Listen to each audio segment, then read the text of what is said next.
Hello everyone, स्वागत है सभी का हमारे यूट्यूब चैनल में। आज के दिन में लसा के बारे में बहुत ही आसान तरीके से जानेंगे कि लसा होता क्या है और जो है लसा निकालने की कितनी विधियां होती हैं और जो है लसा उन विधियों के माध्यम से किस तरह से निकाला जा सकता है। आज की इस वीडियो में मैं आपको बहुत ही आसान तरीके से बताने वाला हूँ। मतलब आप जो है लसा तो पढ़ते हैं, लेकिन आप लसा क्या होता है आपको यही नहीं पता होता है। तो जब आप लसा जब आप निकाल लेते हो, जब आप पढ़ लेते हो, लेकिन आप लसा होता क्या है जब आप ये नहीं जानते हो, तो आप दूसरों को कैसे समझा पाओगे कि मतलब लसा एक्चुअली होता क्या है। तो यहाँ देखिए, सबसे पहले तो लसा को हम लोग जो है शॉर्टकट में ल स प कहते हैं, यानी कि लघुत्तम। लसा का मतलब होता है लघुत्तम, और ये सप का मतलब है समापवर्तय है, यानी कि लघुत्तम समापवर्तय को ही हम लोग क्या कहते हैं, ल स प कहते हैं। और ये जो है लसा को हम लोग जो इंग्लिश में शॉर्टकट में एलसीएम कहते हैं और जो है फुल फॉर्म में लोवेस्ट कॉमन मल्टीपल कहते हैं।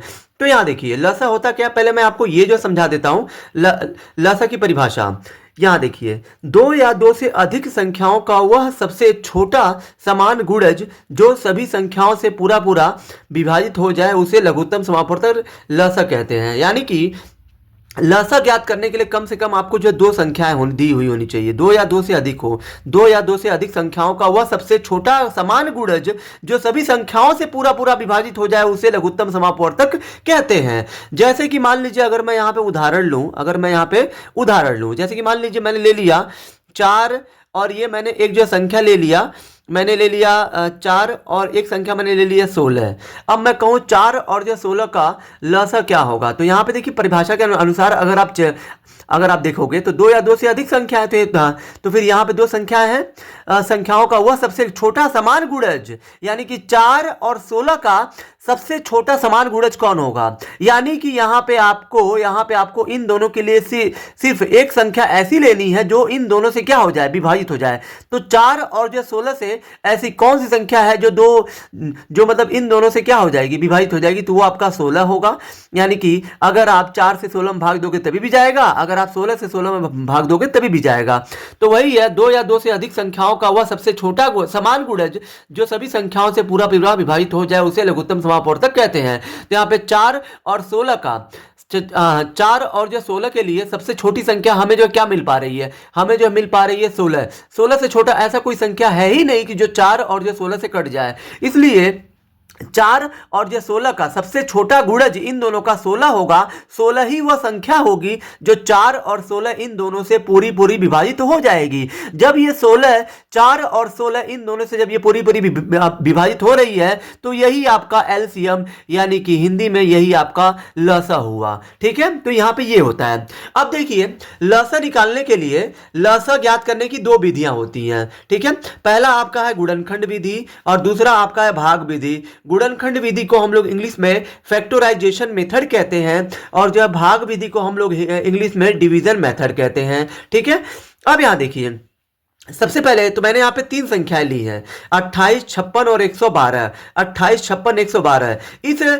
इस जो क्वेश्चन को मैं जो है इन दोनों तरीकों से आपको जो है हल करके लसा निकालना सिखाऊंगा। ठीक है, तो यहाँ पे चलिए पहले हम लोग बात कर लेते हैं। पहले तो हम लोग लिखते हैं हल में पहले हमें इसे किस मेथड से हल करना है, इसे हमने हल करना है गुणनखंड विधि। तो फिर यहाँ पे आपको लिखना है कि गुणनखंड विधि से। तो यहाँ पे आपको लिख देना है गुणनखंड विधि से। तो यहाँ पे गुणनखंड विधि से जब आप किसी भी संख्या का लसा निकालते हो तो संख्याओं को आपको इस तरीके से पहले लिख देना है, 28, 56 और 112 के रूप में ये आपका संख्या दिया हुआ है। अब यहाँ देखिए, अब सबसे पहले आपको क्या करना, 28 का गुणनखंड करना कहीं बगल में लिख के। तो यहाँ पे हो जाएगा आपका 2 एकम 2, 2 चौके 8, फिर 2 साते 14, फिर ये 7 एकम 7। ठीक है, गुणनखंड का मतलब ये है कि आपको 28 को ऐसी संख्याओं से काटना है जिससे 28 कटेगी। तो पहले 28 को हम लोग किससे काटेंगे, 2 से 28 काटेंगे, 14 आएगा। फिर ये 14 2 से कट रहा है तो 2 से काटा जाएगा। फिर ये 7 बच रहा है तो 7 से कटता है, और जहां पे एक आ गया यहीं पे आपको रोक देना है। तो यहाँ पे 28 का गुणनखंड 2 गुणे 7 आ रहा है, तो यहाँ पे आपको लिख देना है। फिर आपको 56 का करना है। तो 56 का अगर आप गुणनखंड करोगे तो 2 से काटेंगे, 2 दूना 4, 2 8 16, फिर 2 एकम 2, 2 चौके 8, फिर यहाँ पे आपका 2 साते 14 और ये 7 एकम 7। यानी कि अगर आपने 56 का किया तो आपका 2 गुणे ये 7 हो गया। फिर यहाँ पे आप 112 का करेंगे, अगर 112 का तो ये 2 से काटेंगे, 2 5 10, 2 6 12, फिर 2 दूना 4, 2 8 16, फिर यहाँ पे 2 एकम 2, 2 चौके 8, फिर यहाँ पे 2 से 2 साते 14 और 7 एकम 7। यानी कि जब आपने 112 का किया तो यहाँ पे देखिए 112 2 से 4 बार कट रहा है, 1 बार 2 बार 3 बार 4 बार, तो यहाँ पे 2 गुणे 2 गुणे 2 गुणे 2 और यहाँ पे 7 है तो 7 लिख दीजिए। ठीक है, अब यहाँ पे चूंकि आप निकाल रहे हो लसा, तो यहाँ पे आपको लिख देना है लसा बराबर। ठीक है, लसा में पहले ये देखा जाता है कि आपने जिन जिन संख्याओं का गुणनखंड किया, जैसे कि हमने 28 का किया, 56 का किया गुणनखंड तो ये आया, 112 किया तो ये आया। अब इन सभी गुणनखंडों में जो कॉमन है पहले आप वो लीजिए। जैसे कि यहाँ पे आप देख सकते हैं कि इसमें 2 है, इसमें भी 2 है तो 2 कॉमन हो गया, इसमें और एक 2 है, इसमें और एक 2 है तो 2 कॉमन हो गया, इसमें 2 है, इसमें यहाँ पे 2 नहीं है लेकिन यहाँ पे है तो इसको आप छोड़ दीजिए, पहले जो कॉमन है वो लीजिए। यहाँ 7 है, यहाँ पे 7 है तो 7 हो गया।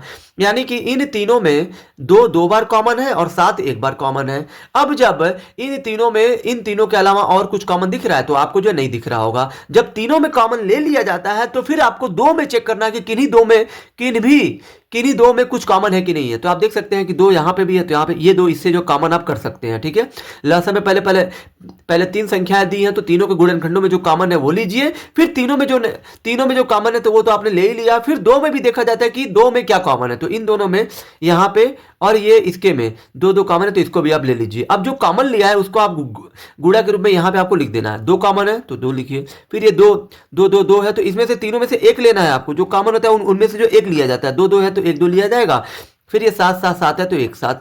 अब ये लसा में आपको पहले तो जो कॉमन था उनका आपने गुणा के रूप में यहाँ पे आपने लिख दिया। अब जो नहीं कॉमन होता है उसका जो लास्ट में गुणा किया जाता है लसा में, तो यहाँ पे क्या नहीं कॉमन है, ये 2 नहीं कॉमन है तो इस 2 का लास्ट में गुणा कर दिया जाएगा। अब यहाँ पे आप देख सकते हैं कि इन सभी का आपको जो है गुणा कर देना है। तो 2 दूना 4, 4 दूना 8 और 8 7 56 और 56 दूना कितना हो जाएगा 112। यानी कि इन सब का आप गुणनखंड करोगे तो आपको मिलेगा 112। अब यहाँ पे हमें इसे सेकंड मेथड से करना है। सेकंड मेथड हमारा है भाग विधि। ठीक है, दूसरा हमारा जो विधि है वो है भाग विधि। अब जब आप भाग विधि से इसको आप हल करोगे तो भाग विधि से हल करना क्या बहुत ही आसान है। दिए गए संख्याओं को ऐसे इस रूप में आपको जो लिखना है। ठीक है, ऐसे। ठीक है, और उसके बाद आपको एक लंबवत रेखा खींचनी है और जो एक आपको क्षैतिज रेखा इस तरीके से खींचनी है। यानी कि एक जो सीधी रेखा खींचनी है और ये एक खड़ी रेखा खींचनी है। ठीक है, लसा में इसी को हम लोग कहते हैं भाग विधि। भाग विधि से ही आप जो है लसा ज्ञात करते हो गया अधिकतम बार। ठीक है, 90% बच्चे क्या करते हैं, भाग विधि से ही लसा को ज्ञात करते हैं। और जो है ये वाली जो विधि होती है ना लाइनिंग वाली, इसी को हम लोग भाग विधि कहते हैं। करते तो है हम लोग, लेकिन हम लोग ये नहीं जान पाते हैं कि हाँ हम किस विधि का प्रयोग कर रहे हैं। तो फिर यही आपकी भाग विधि होती है। भाग विधि में आप क्या करते हो, सबसे पहले आप 2 से संख्याओं को काटना शुरू करते हो। यानी कि 2 से क्यों काटा जाएगा इन सभी को, क्योंकि 2 से ये सभी संख्याएं कट रही हैं, इसलिए 2 से काटा जा रहा है। तो 2 से 14 को 28 को काटेंगे तो 2 एकम 2, 2 चौके 8। फिर 2 से आप 56 को काटेंगे तो 2 दूना 4, 2 8 16। फिर 2 को आप 112 को काटोगे तो 2 5 10, 2 6 12। फिर आप 2 से काटोगे 2 7 14। फिर 2 एकम 2, 2 चौके 8। फिर 2 दूना 4, 2 8 16। ठीक है, फिर आप 2 से काटोगे 7 नहीं कटेगा, फिर ये 2 7 14 हो जाएगा। फिर 2 एकम 2, 2 चौके 8। फिर 2 से काटेंगे 7 नहीं कटेगा, फिर ये 7 उतार देंगे। फिर 2 से 14 काटेंगे 7 बार में कटेगा, फिर 7 से काट दिया जाएगा इसको। तो यहाँ पे 7 से काटेंगे 7 को एक बार में कटेगा, 7 को काटेंगे तो एक बार में कटेगा, 7 से 7 एक बार में कटेगा। अब चूंकि आप निकाल रहे हो लसा तो यहाँ पे आपको लिख देना है लसा बराबर। अब ये जो जिनसे आपने काटा है इन सभी को गुणा के रूप में आपको यहाँ पे लिख देना है। 2 से काटा है, फिर आपने 2 से काटा है, फिर आपने 2 से काटा है, फिर आपने 2 से काटा है, फिर आपने 7 से काटा है तो 7 लिख दीजिए। अब इन सभी का आप जो गुणा कर दीजिए। 2 दूना 4, 4 दूना 8, 8 दूना 16, 16 सत्ते कितना होता है, 16 सत्ते होता है 112। ठीक है, तो यहाँ पे इस तरीके से ये आपका इस प्रश्न का उत्तर हुआ। मतलब ये जो है लसा हो गया। देखिए, चाहे आप गुणनखंड विधि से लसा निकालें आंसर वही आना है। ठीक है, भाग विधि से निकालेंगे तभी भी आंसर वही आएगा। ठीक है, गुणनखंड विधि 112 और 112 यहाँ पे भी आ रहा है। विधि चाहे जो हो, ठीक है, गुणनखंड विधि से अगर आप मतलब संख्याओं का लसा निकालते हैं जो मतलब आंसर आएगा वही आंसर आपका भाग विधि में ही आएगा, क्योंकि विधियां बदली हैं, आंसर नहीं बदलेगा, उत्तर नहीं बदलेगा, उत्तर आपका वही रहेगा। ठीक है, आई होप कि आप सभी को ये वीडियो बहुत ही ज्यादा पसंद आई होगी। अगर आप हमारे चैनल पर नए हैं तो हमारे चैनल को लाइक, सब्सक्राइब और शेयर जरूर करें, जिससे आने वाली वीडियो की नोटिफिकेशन आपको मिलती रहे। धन्यवाद।